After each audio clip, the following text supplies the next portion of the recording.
The two articles of impeachment put forward by the Democrats to impeach US President Donald Trump are being debated by the House of Representatives Judiciary Committee ahead of a later vote. If the articles are approved, all members of the House will get to vote next week on whether to impeach the President. Here's Amanda Walker.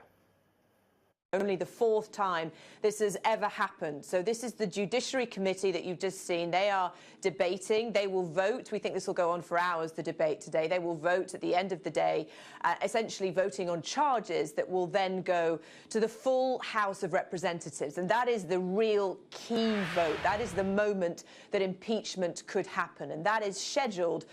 We don't know exactly what day, but we are expecting that to be next week. The Democrats want to get this done before Christmas. There are two articles of impeachment: abuse of power and obstruction of Congress. So they decided tactically to go down a very narrow, precise route, to not have anything too sprawling, to keep this very direct in the hope that people can understand this, that they can digest it. And the Democrats ultimately want people to support this notion that Donald Trump pressured a foreign government to interfere essentially in a US election for his own political gain. But the Republicans, as we've heard in this debate, see a very different narrative.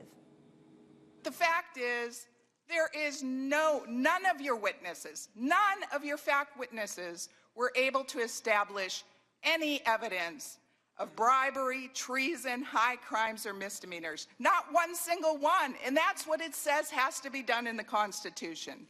So again, I believe the President of the United States is right.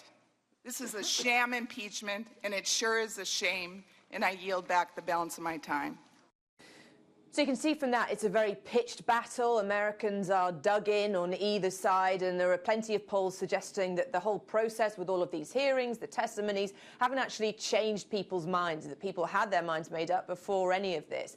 Now, the focus will be on this House vote, and because the House of Representatives is controlled by the Democrats, then there's certainly this view that it will actually happen, it will go through, and the president will be impeached. So what the Republicans are looking towards now is the Senate. The Senate is controlled by the Republicans. That's where these charges that are being formed now will actually go on trial, and there is a high level of confidence that the president will be acquitted.